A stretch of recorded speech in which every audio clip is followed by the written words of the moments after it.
So the first thing we should say is that today's festival, not by planning, but by accident and merit, is almost entirely, certainly the morning, is almost entirely an all-women festival. We only realized it this morning. We hadn't even noticed. It wasn't deliberate. The other thing you should know is that this is Elif Shafak's first event on her new novel. So you are getting to see a preview before anyone else. And I'm very glad to see that it's a head-to-head. It happened yesterday in Hampton Court. We had Mary Beard versus Elif Shafak, and you can see who won this morning. Mary is up in the upstairs, and we've got the crowds down here for Elif, which is exactly as it should be. Elif, do you want to open by reading the title page, the lovely Ovid line, which is. Yeah, thank you so much. It's really such a pleasure for me to be here. So the book is not out yet. It's out in August, on August 8th. So this is like a preview. I really hope it's a story that will resonate with you. To me, it was a very emotional journey to write this book. It's the story of three characters who seem to be very different at first glance, but are hopefully connected in a very surprising way. So three characters, two rivers, which are the river Thames and the river Tigris, and one poem, which is the Epic of Gilgamesh, 3, 2, 1. And everything in this book is connected via a tiny drop of water, a raindrop, which falls on the head of King Ashurbanipal in ancient Mesopotamia, thousands of years ago. And that drop travels through time. So I'll only read the first line, if I may, and I'm really looking forward to our event. Later, when the storm has passed, everyone will talk about the destruction it left behind, though no one, not even the king himself, will remember that it all began with a single raindrop. So, Elif, tell me the symbolism of that. What are you saying with this drop of water, which travels through different rivers, through different periods of time, and yet remains the one drop? Is that a spiritual metaphor? Is that an environmental comment? Is that about humanity or the globe? Or? Well, maybe it's all of them, in the sense that, I mean, if we start to pay attention to seemingly small things, there's so much meaning there, right? We take it for granted, we take water for granted, but when we talk about climate crisis, actually we're talking about water crisis. And we're talking about freshwater crisis, excuse me. And out of the 10 most water-stressed nations today in the world, 7 are in the Middle East and in North Africa. So the region where I come from is experiencing this most acutely. And when we talk about water crisis, the repercussions of that are enormous. Of course, water means life. At the same time, imagine when there's no water, when the rivers are drying. As we're speaking, the two major rivers in Mesopotamia, in the Middle East, the river Tigris and the river Euphrates, they're drying up. And when this happens, women have to, because women are the water carriers in their communities all across the world. So when there's no water, women have to walk longer distances, which increases, unfortunately, the possibility of gender violence. We think these are different boxes, right? Gender violence, water crisis, racial injustice, but actually everything is connected, or regional imbalance and inequality, everything is connected. And I think if we want to see how we are connected as human beings, we should look no further than water. You know, we were talking about this earlier. We tend to think that the water inside river Thames today, which is another miracle because it's a zombie river. It's the river that has come back from the dead, right? It was declared dead, river Thames. And now it has so many biospecies, but now it's dying again. But also in danger of, exactly. Again, we're pumping sewage in it. So we can talk about that as well.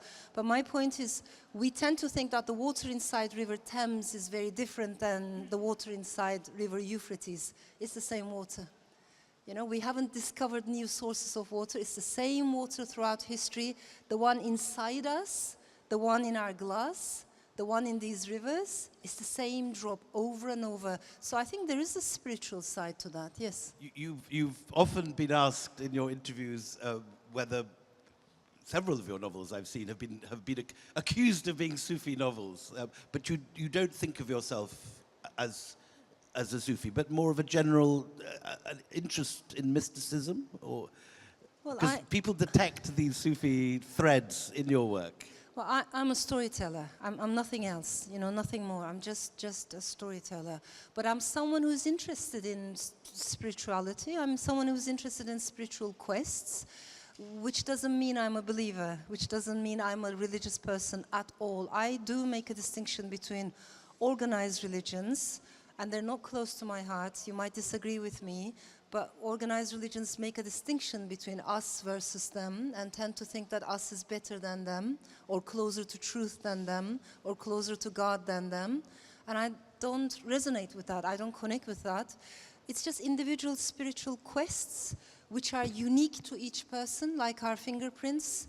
Who am I to judge? You might start as as a Jewish mystic. You might end up as as a Buddhist, vice versa. So all I'm trying to say is all these mystics throughout time, Muslim mystics, Christian mystics, Jewish mystics, Buddhists, Taoists, of course in Hinduism, there's an interesting universal core. That is something that intrigues me. But I am equally interested in doubt. And I think if we separate faith and doubt from each other, we don't end up in a good place. Because faith without doubt is dogma. And dogmas are very dangerous. So I like it when faith and doubt dance together, when they challenge each other, when they talk to each other. We don't bring them together, but actually mystics, many mystics who were misfits, they did bring them together. They did question. So let's never Rumi, stop most questioning. obviously, as someone who ended up in your homeland, in Konya, he was a mullah, but he didn't make distinction. I mean, he encouraged all to love each other and bring different religions together. Rumi was a scholar until the day he met Shams. Then he became a lover. Then he became a lover. I think there's a distinction, but it's very interesting. There's this scene, and of course we're writers, we love books, we adore books, but there's this scene where Shams takes Rumi's books and throws them into the water, and the ink dissolves, and they watch the words dissolve. I think not because they don't respect books, but they're saying something else there, right? This hierarchy, like I'm a scholar, I'm above, I have knowledge. To me, the biggest teacher was my grandmother. My grandma was not a well-educated woman. In Turkey, she had been pulled out of school for being a girl, and she was a huge believer in women's independence and women's education. And she, when you look at her, people maybe would call her, well, she's not educated, right? She doesn't have a diploma from glowing schools. She was the wisest person in my life, one of the wisest people I've ever met. The reason why I'm saying this is because there are different paths to knowledge.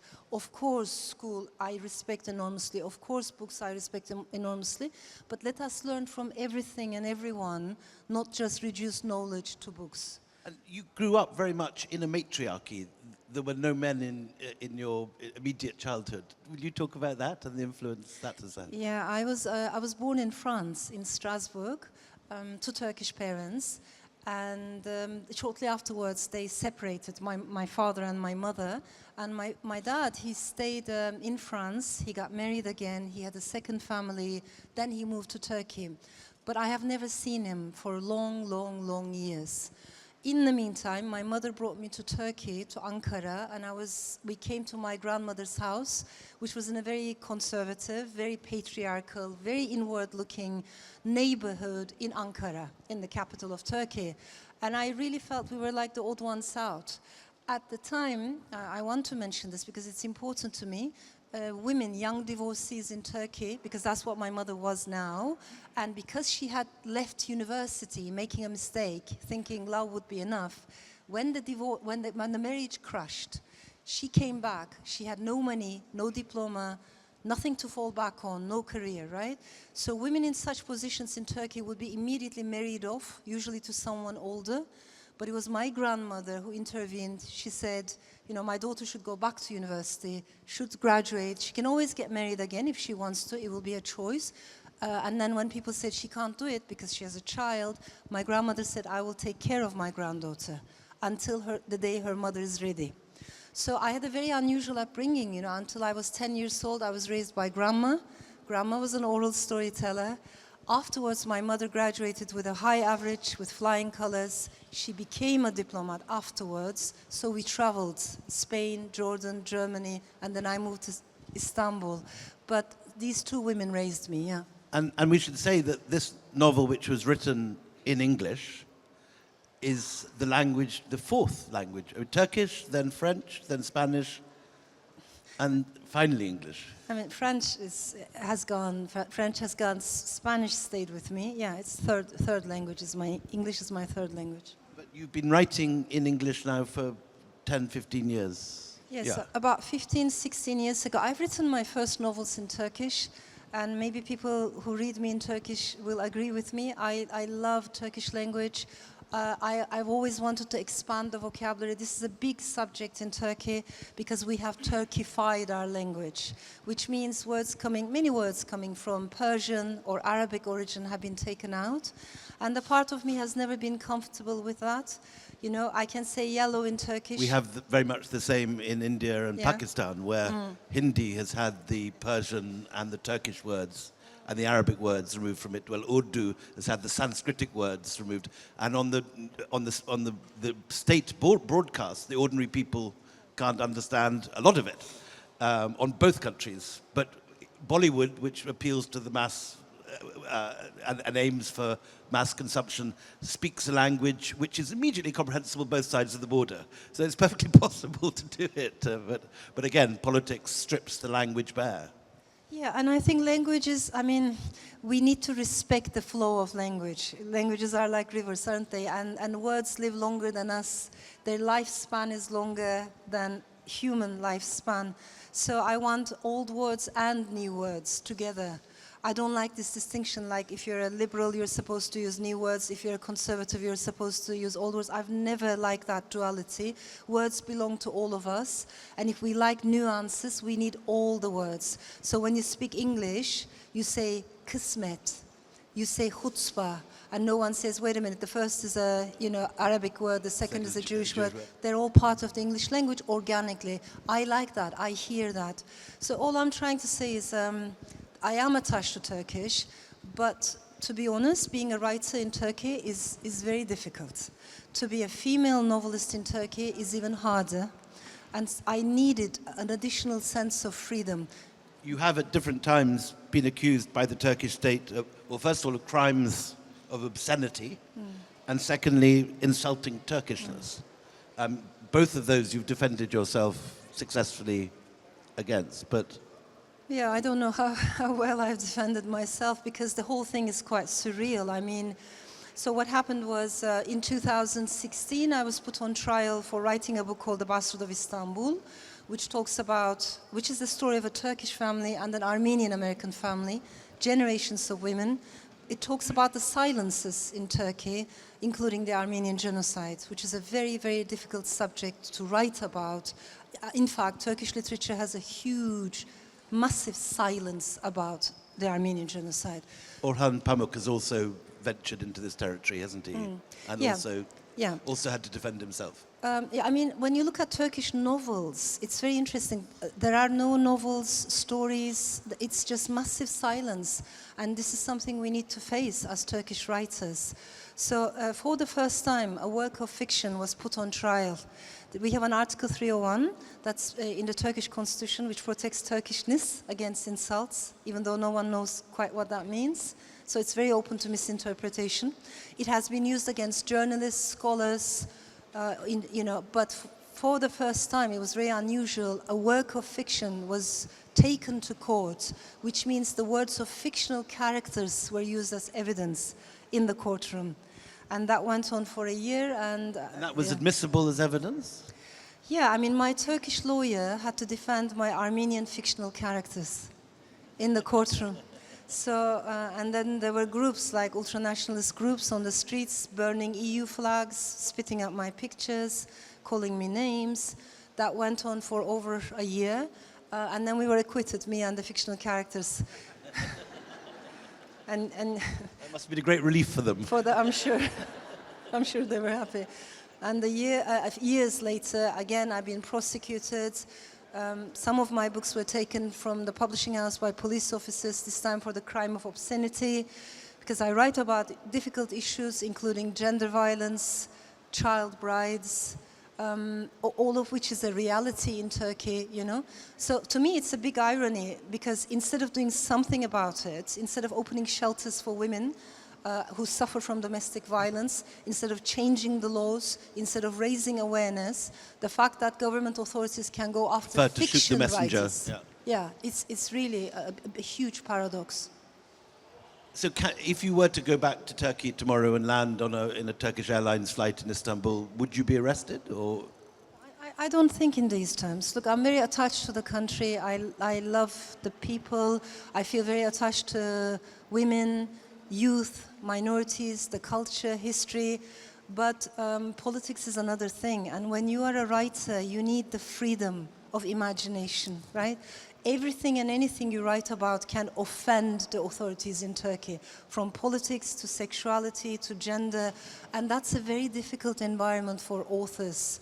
There's something we never talk about, but that's self-censorship, and we need to be honest about this. You know, if you if you're constantly attacked, targeted, self-censorship can be a reality. So as authors, we need to be careful about this. The only thing I can say on my part is, when I am inside a novel, the novel becomes my reality. That's my world. These are my friends, my companions. You know, the fictional world becomes my universe. Only when the book is done and I hand it to my editor, then I start to panic and I have anxiety attacks. But by then it's too late. The book has its own life, it's born, and I have to respect its independence. But this is very important. As writers, we cannot worry about, you know, what will the authorities say. If we do that, we cannot write. I wimped out. I've written on the Armenian genocide, but when I had an offer from a Turkish publisher, I thought it better not to have it published in Turkish to avoid this. But I perhaps should have had the courage to do what you have done and take the consequences. I don't know if it's courage, but yeah, maybe curiosity, I think, is a crucial word for writers, isn't it? Because just to keep that childish curiosity alive, I do make a distinction between questions and answers. I don't like it when writers try to preach. I don't like it when writers try to teach, you know. We don't know anything. We are learning. We have to be able to say, I don't know. All I know is I care about questions. So including difficult questions about difficult issues. And that's one of the many reasons why I love fiction so much. Because a novel really is one of our last remaining democratic spaces, where you can ask questions about difficult issues, and where you can hear a multiplicity of voices, some agreeing, some disagreeing with each other, layers upon layers, nuanced thinking, right? And then you have to leave the answers to the reader, because every reader comes up with their own answers, and I have to respect that. I have met couples who have been married for 45 years, they read the same book. I can assure you they don't read it in the same way. I have met friends who have been, you know, amazing friends, best friends. One of them loves the book, the other not so much. Why? Because the reader brings their own gaze into the story. So the reader is not passive, and I have to respect that. But I think as a novelist, my job is to ask questions. There is in Indian thought this idea of rasa, the taste of different forms of art. And it's the reception by the observer that the theory revolves around. It's how a piece of music or a piece of art or a dance performance moves the observer, not the artist. And this is highly codified in Indian thought, and there's elaborate works of philosophy about the reception of art in different people. And the rasika, the one who appreciates art, is the kind of object of education in the Sanskritic artistic universe. I love that. I love that. And maybe we're saying the same thing, because we're talking about something that is bigger than us, right? More ancient than us, the ancient art of storytelling. You tap into that zone. I don't know if you feel the same way, but I think for fiction writers, we're always a little bit wiser when we are in the middle of a novel. In our daily life, we are just chaos, walking chaos, full of anxiety, confusion.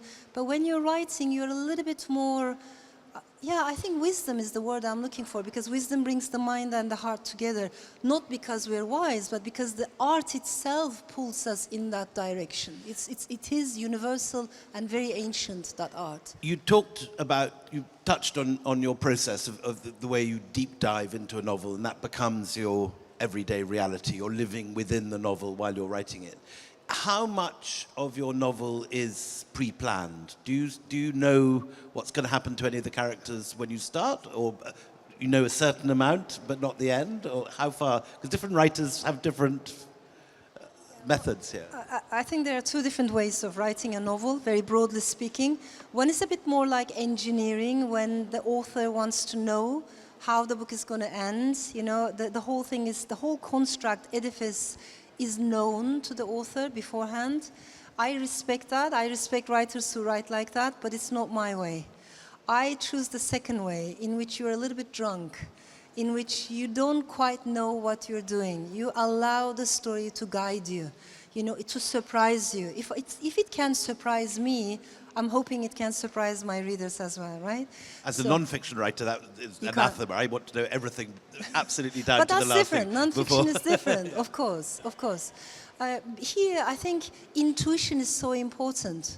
It's very irrational. I mean, I don't think I'm in control of the process. But one thing I take very seriously is whatever I write about, I read and research a crazy amount on that subject, everything related to that subject. I mean, I was reading book after book about mosquitoes when I was writing The Island of Missing Trees. For this book, I'd love to talk about it, the cuneiform tablets, the Epic of Gilgamesh, water science, Victorian England, ancient Mesopotamian rituals. You have to do a very eclectic reading list. That, to me, is very important. Let's dive into this book then. I just, this morning, reading the book in the garden early this morning, this idea of the water and the universality of it, and how one drop of water contains all the oceans of the world, in a sense. I just suddenly thought of Blake. I just read those, to see a world in a grain of sand, and a heaven in a wild flower. Hold infinity in the palm of your hand, and eternity in an hour. That seems quite close to your insight. Absolutely, absolutely. I mean, he was a great lover of the Thames too. He was a great lover of the Thames, and yeah, I mean, it's so interesting. There's so many poets, Blake, of course, definitely, and mystics who said very similar things. But again, it comes back to not taking this universe for granted and not thinking that we are above. We have become consumers of nature, consumers of water, consumers of trees, consumers of food. Instead of seeing ourselves as part of a very delicate ecosystem, we think we're above, we think we're more clever, you know, we will find a way. And that arrogance is killing us. So I think when you go back in time, many people who were wiser than us warned us about that kind of hubris, that kind of arrogance. We're not superior to anything. So in your wonderful novel, which, is it for sale, by the way, yet? Can we? Not yet, because it's coming out in August. You could all go do pre-orders on Amazon in that case. It's like a sort of wonderful Turkish kilim with different colored threads woven very carefully in and out. Take us through, well, first of all, take us through the frame. Nineveh, Ashurbanipal, the Epic of Gilgamesh, and then we'll go through the three main characters. Yeah, I mean, one of the central characters, his name is King Arthur of the sewers and slums. There's a reason why he's named like that. He's a completely fictional character, but he's loosely based on an actual historical figure. And I loved him. The more I've learned about him, the more I loved him. So the actual historical figure is called George Smith. He was born in the slum tenements. We're talking about Victorian England. Very poor, very, very disadvantaged background, pulled out of school, no money, no food. And I think if he were alive today, we would respect him and call and understand that probably he was on autism spectrum. He had an amazing visual memory. And this is the guy who comes to British Museum every day for like 20 minutes because that's his break. He looks at the broken, shattered cuneiform tablets. And if you've seen a cuneiform tablet, it's just so difficult to decode it. There are not even spaces in between words. Just by looking at these cuneiform tablets, he starts to decode the language and the text. And little by little, he reads the Epic of Gilgamesh. He discovers the flood tablet. He comes to the Middle East to find the missing lines, 17 missing lines in the Epic of Gilgamesh. And he loses his life there. He's buried there between Syria and Turkey today. This is the historical George Smith. This is the historical George Smith. So Arthur takes how much of that on in his character arc? Well, of course, as a writer, you want to be free, so you loosely base. I can't claim that it is the actual George Smith, but it inspired me. What inspired me is how can someone fall in love with missing lines in a poem and lose their life for that? Now, that said, there are other layers in this conversation, difficult conversations, because we need to talk about cultural heritage. Who owns cultural artifacts? Who has the right to keep cultural artifacts, right? These are very important, very vital questions. And so very there's complex. Also very complex. There's a critical perspective in the book as well. So I'm not romanticizing, but we need to understand the layers. Also, because if we're talking about the artifacts from Nineveh, these are the artifacts that have been destroyed by ISIS. Unfortunately, there's another layer in the book is the Yazidi communities, one of the most persecuted minorities. The second character. Yeah. Tell us about her. Yeah, I mean, of course, the Yazidi genocide 2014, the world woke up to it. But what we perhaps forget is that in the Yazidi lore, to me as a writer, this is a big challenge because this is a very vulnerable minority that is mostly based on oral culture.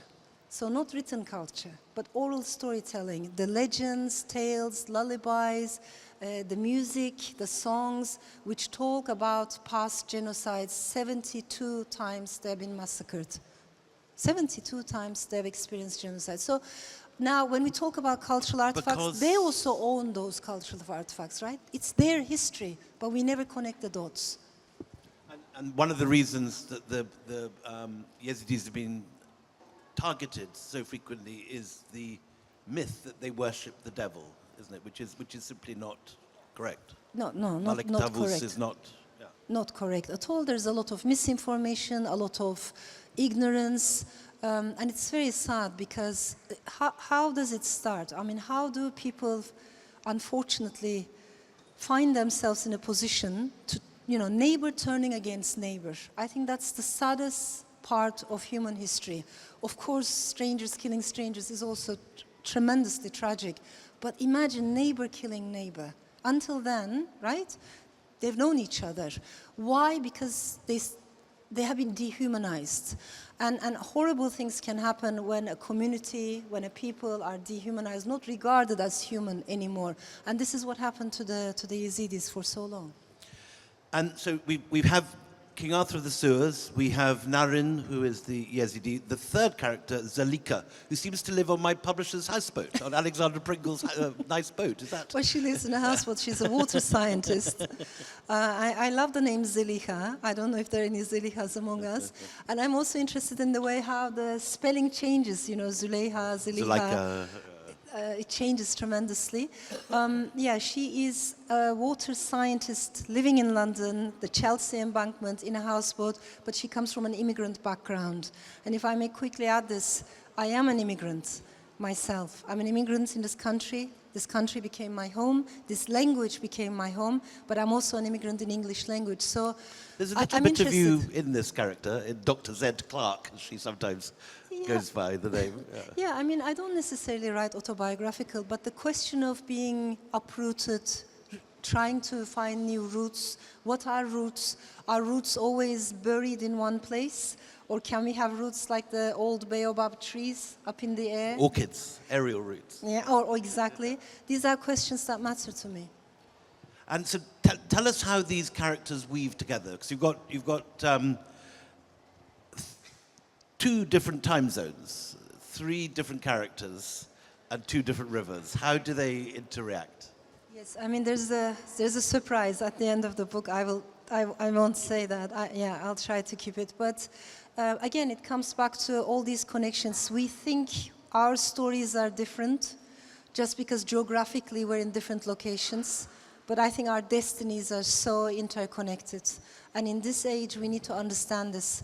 So the sorrow of someone living in a different part of the world is actually going to affect our joy. Yeah? So the whole book is built on showing these connections, not across geography, but across history as well. The past, I think, is not dead. The past is very much alive. We need to understand this, how the past shapes us. There was, if I may add this, there was so much optimism in late 1990s and early 2000s that history could only move in one direction, linear. Things can only get better. You know, that social media was going to connect us. We were all going to become one global village. Digital technologies were going to bring democracy everywhere. And the arc of history would bend towards justice. That's what we heard again and again. And fast forward, here we are. And countries like my motherland show us that actually time can go backwards, societies can go backwards. If they go backwards, the very first rights that will be taken away will be women's rights and minority rights. So all I'm trying to say is actually we're living in a very fluid, very liquid world. Nothing is solid. How central are women's rights to this book? Because you have 2 female characters who are very much the central... I mean, the book talks about difficult subjects.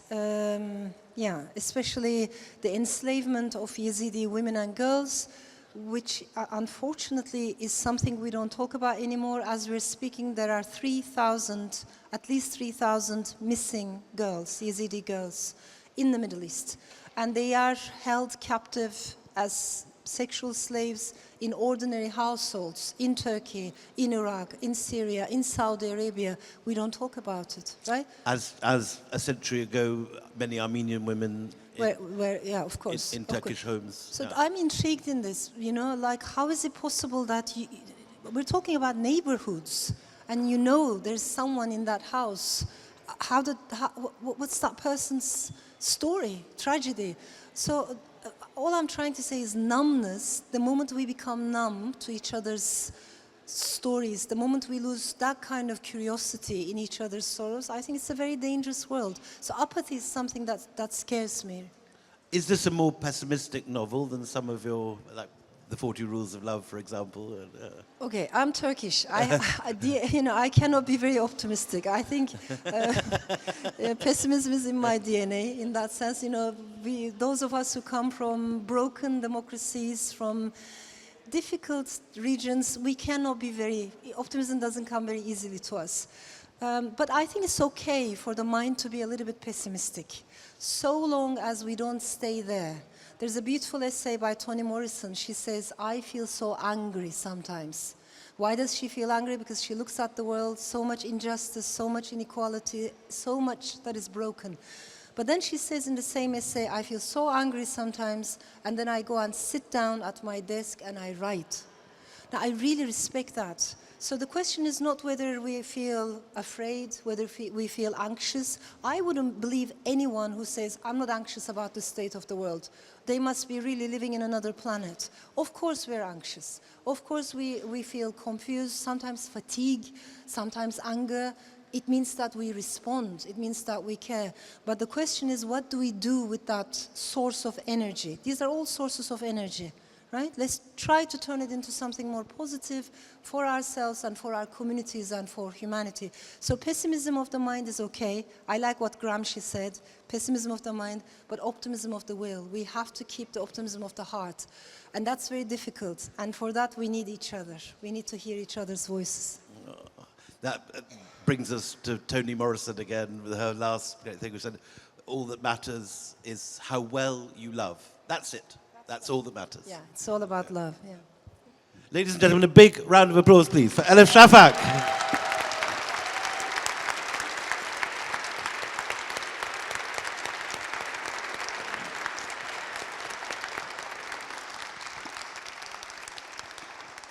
Over to you guys, please. Some questions. There are microphones, so put your hands up and we will send you a microphone.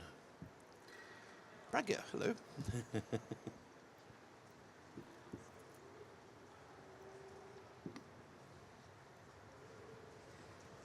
Hi, Elif. In your book, 10 minutes and 38 seconds, what was the inspiration behind that one? Thank you. Thank you so much. So a couple of things. For those of you who might not have read the book, it's the story of a sex worker in Istanbul. And it has a very unusual beginning because it starts with an end. Right away we know that the main character in the book is dead and her body has been thrown into a bin. And this was, I don't want to say inspired by, but motivated by an actual news clipping that I have read in a newspaper in Turkey. She had been killed and just, dumped in the garbage bin as a final insult. So this happened in Istanbul. I think what started the story for me was this scientific study that tells after the heart stops beating, after the body is dead, the human brain can remain active for another few additional minutes, sometimes up to 10 minutes. So I played with that idea, 10 minutes, 38 seconds. What happens in that moment when the heart is gone, but the brain is still remembering? And if it is true that the last memories that we lose as human beings are the long-lasting memories of childhood, what do we remember? Do we remember the good, or do we remember the bad, or is it a mixture? That was the whole thing, and the whole structure of the book is based on that. As Layla is dying, or as her brain is shutting down, she travels, her mind travels. If I may add quickly, it's also a book that talks about water families. I think if we have loving, caring families that we're genetically connected with or not, we should count our blessings. That's a wonderful blessing. But not everyone is as lucky, especially for minorities, for LGBTQ plus minorities, or for anyone who has felt like the other, or who has been excluded by their family, misunderstood by their family. The water families that we build later in life are so important. And those are our friends. And their numbers cannot be dozens and dozens, but maybe 5, 6 maximum. These are the people who are the witnesses of our journeys. We are the witnesses of their journeys. They're the companions of the road. Yeah? When we fall down, they pull us up. And we do the same thing for them. So friendships, solidarity, sisterhood, incredibly important. It's also a book that talks about water families. Lady up top.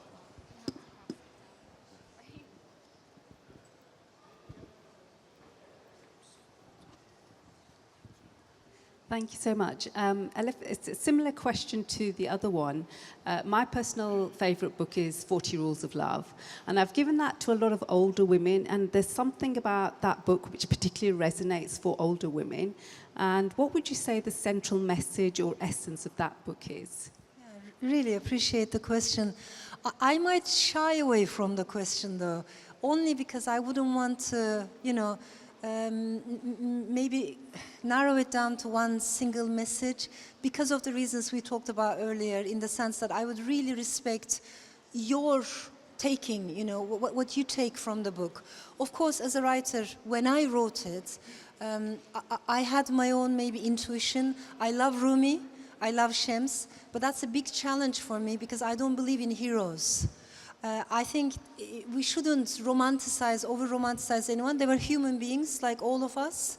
So I try to not forget that, not put anyone on a pedestal, and instead maybe travel into this more ancient philosophy, poetry, that they very much loved and shared and learned from each other. One thing that's remarkable about Rumi and Shams is they were such different people. When you look at their personalities, Rumi's water, Shams is fire. And they understood each other. They respected each other. They didn't try to be exactly the same. And this is something we have forgotten in our age. Like, if all my friends think like me, speak like me, I'm surrounded by my image, mirror image. That's a very narcissistic existence. In life, we learn from differences. And today, diversity has become such a, discarded term. So that's one thing that was important for me, that they were different and they learned from each other. But of course, as William said, I think it's a book that revolves around love. Not love only in a physical way, also love in a spiritual way, but love as an idea, love as an ideal, love as poetry, just to be open to learning from the journey of love. There's a line in the book that's very dear to me. It says, maybe I'm not remembering it exactly, but it says, if we are the same person before and after we've loved, it means we haven't loved enough. Why? Because love changes us, and we need to allow that. So the moment we say, well, she's my wife, she's my fiancé, he's mine, that possessiveness is not love, right? So you need to let go. You need to let so to be open to learning. There's a humility that comes with love, and I think that was important for me. Olivia.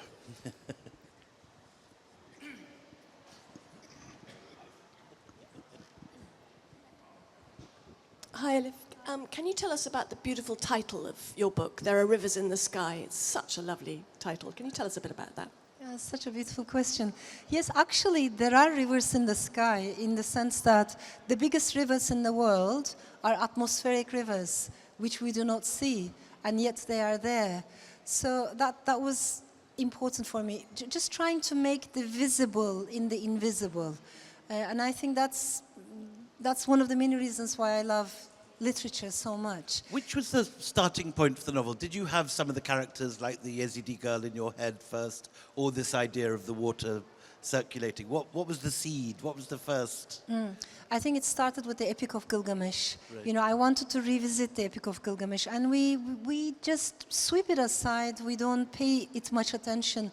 But actually, the first climate catastrophe, it already happened in the Middle East thousands of years back.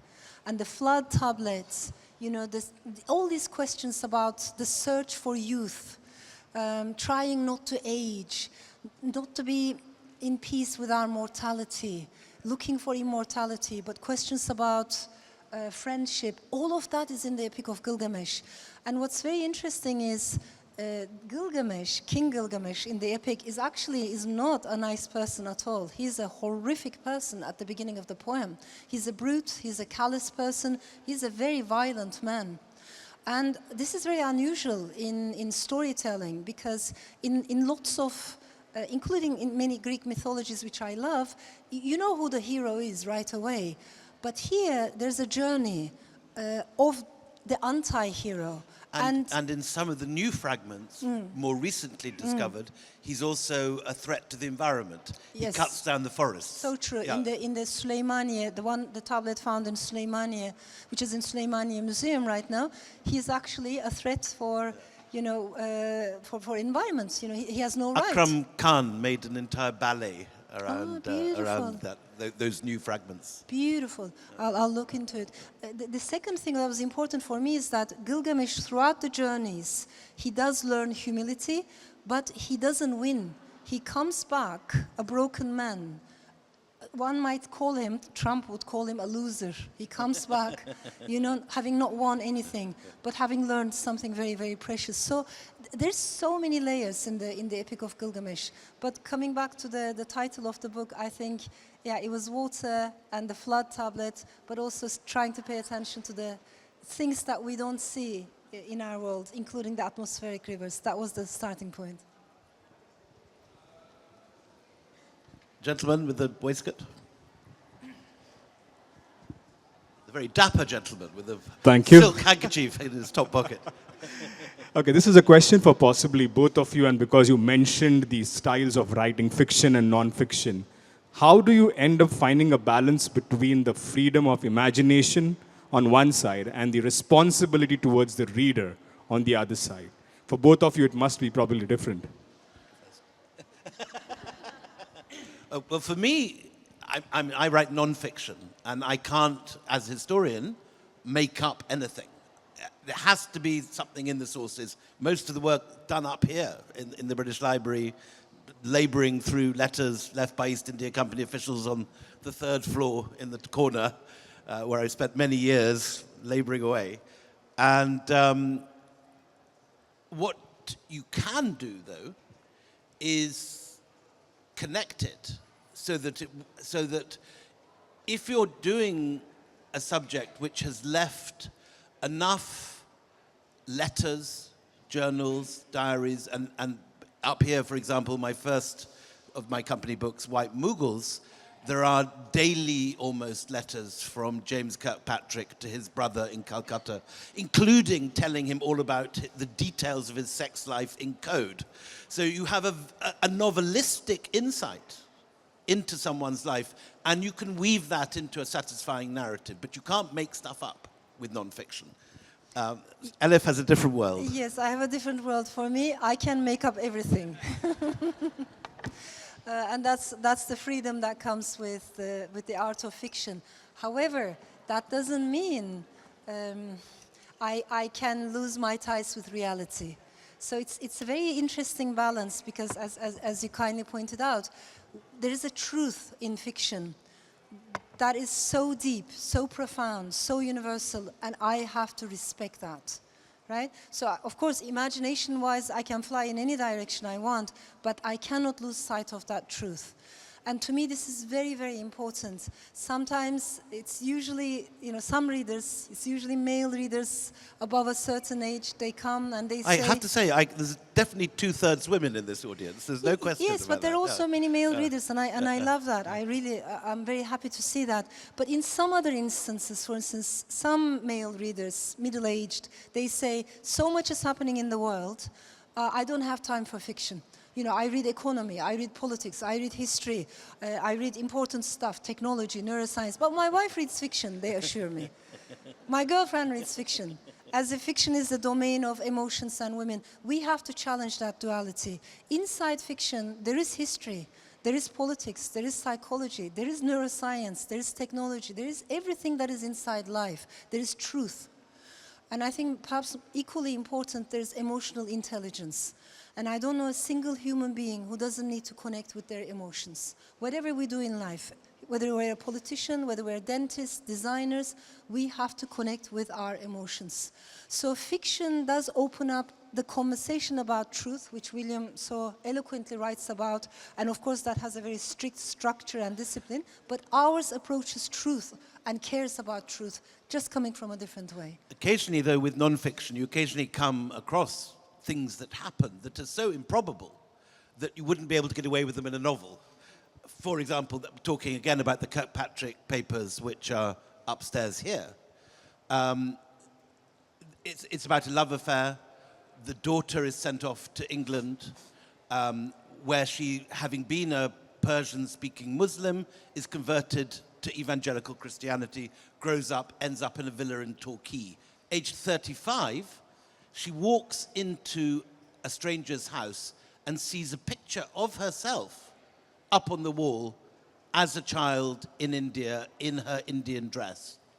And that provokes the conclusion of the book, where she gets in touch with her grandmother again, who is still alive in a harem in Hyderabad, a Shia Muslim. And this correspondence develops, which is there in reality, between an evangelical Christian in Torquay and a Shia Muslim in a harem in Hyderabad. And then that happens in reality, but could you get away with that in fiction? It's too improbable. No. Yeah. Gentleman with the baseball hat at the back. Oh, yep. Hi, Elif. Male reader, big fan. Not so middle-aged, hopefully. Elif, I have a question. Well, actually, a wonderful rumor I heard that when you write, you listen to Nordic heavy metal. Number one, is that true? And a question to William. Come up with a better question than anything I managed in a 40 Absolutely. minutes. And then, William, a question to you. What do you listen to? I'm hoping that there's some Snoop Dogg going on in the background or something. It's true, it's true. The whole way through, or just at the end? Yeah, the whole way through. I don't like silence. I mean, I was a fellow at Mount Holyoke in Boston, and when I first went there, they said, "You're going to love it here. It's so silent in winter. You can hear the swish of your hair when you walk." And I was terrified. You know, I don't like silence. I come from Istanbul. It was the part of Istanbul where I lived was even noisier at night than in the day. So I always open the windows, the sounds of streets. I like that, but there has to be music. Loud, fiery, aggressive music. I love Scandinavian bands. You know, Finnish, quite Nordic, Norwegian, Swedish, Icelandic, heavy metal, subgenres of heavy metal. Do you have any recommendations for heavy metal Nordic music that we should all write Yeah, to? lots, really, really lots. I mean, there's one band called Arch Enemy, which I was just listening yesterday. Enemy, everyone. You've got to And I can listen to the same song on repeat, maybe 70, 80 times. So it becomes a loop, and I enter that zone, and that's how I focus. So I also write to music. I don't read to music. I can't, if I'm doing difficult reading, heavy reading, it has to be in silence. So if I'm reviewing a book or something. But writing, definitely. And there's a crescendo as the morning goes on. I'm a morning writer mainly. And it starts off with some nice sort of Debussy or something early in the morning. And by lunchtime, it's Ride of the Valkyries. It's the operatic equivalent of, what are they called? Arch Enemy. Full on, full volume. Stripy shirt. Hi, this question is for both of you. As writers or authors, where do you get your happiness or satisfaction from? Lots of readers, novels become very popular, or that doesn't matter at all? I can answer that straight away, finishing the book. I like that answer. No, thank you. I'm quite miserable when I'm writing, but when I'm not writing, I'm more miserable, you know? So in between books...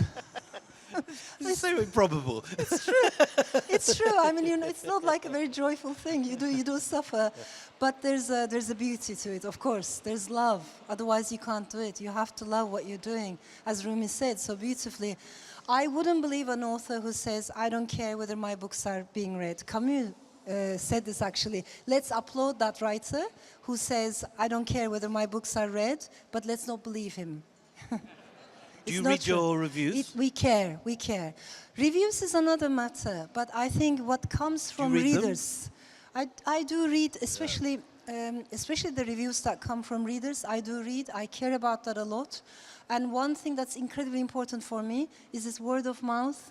You know, when readers share in Turkey, and many writer friends told me it's the same for them, you know, in India, in Pakistan, in other parts of the world, but definitely in Turkey, a book is not a personal item. If a reader likes a book, they don't put it just on the shelf, they pass it on. They give it to their best friend, to their neighbor, to their aunt. To me, that's incredibly precious. Like, I've seen copies of my book underlined by different colored pens because different people have read it. And I really think if this age of hyper-information, where we consume everything so fast, if books still survive, we owe it to readers sharing it with each other. So there's a part of me that will always be grateful for that. We have one last question. This lady with her hand raised here. Hello. Sorry, Hello. somebody else. Sorry. Sorry, forgive me. I'm out of sight. Hi. Such a pleasure just to see you in person. So, two things. First, as you talked about the books, so my favorite book, of course, is 40 Rules of Love. You have heard of it enough. What I want the question I want to ask before that, I want to let you know, yes, it's a word of mouth. Once I read it, I think if you are my friend, I have given you that book. I will not say it changed me, but it changed my thinking. And it put me in a situation where I was questioning too much things of my life with myself, not with other people. And it did give me a direction which I was kind of shying away to go towards. Being said that, my question is, it was a lovely book. It was fantastic. I've read, I have the audio. My husband, I told him, he enjoyed the book. Why both of them did not succeed. I mean, you could write anything. I wanted Ella and Aziz to be together. I so desperately wanted that they end up together and they have a beautiful, you know. So what happened there? Why? What was the... I mean, I still feel in my head I have made them together. But Absolutely. Thank you. Thank you so much. First of all, thank you for your honesty. And it also shows that you care about the book, you connected with the book. That really means a lot to me. I think one thing is very important for me, not to judge my characters, not to put myself above and look down upon them and try to judge their behavior. I want to understand their behavior. And that's it. And the second thing is, in life, sometimes there are no happy endings, right? That's the thing about literature. But at the same time, it doesn't end there. The story doesn't end there. So what you just said is another ending, and that's a very plausible ending too. We keep writing the story. I like books that are more open-ended. I like books that are more fluid. So I wouldn't put a full stop at that page at all. When you're not listening to Nordic heavy metal, do you prefer sad songs? It could be both. It could be sad. It could be. I mean, all human emotions. I think they're all human. As we mentioned earlier, the one thing that we should be careful about is numbness. The moment we stop feeling. So sadness is for humans. Happiness is for humans. Anger is very human as well. The songs that I listen to can embody all of those. And the subjects that we deal with, of course, embody all of those. But let us just stay away from numbness. That's all. Last question here. Thank you. I'm a fan, and now I'm an even bigger fan after having listened to you, so thank you very much for this. I just wondered about the themes you're thinking of for your next work, and whether some of the themes that are preoccupying us, certainly preoccupying me, Gaza, the effects of COVID, migrations, conflicts, the rise of the right wing, whether any of these themes might play a part in your next work. Oh, thank you. I really take it on board. You've been quite active on Gaza on Instagram. You've been quite active on Gaza yourself. I mean, when we say quite active, not that we do anything. Yeah.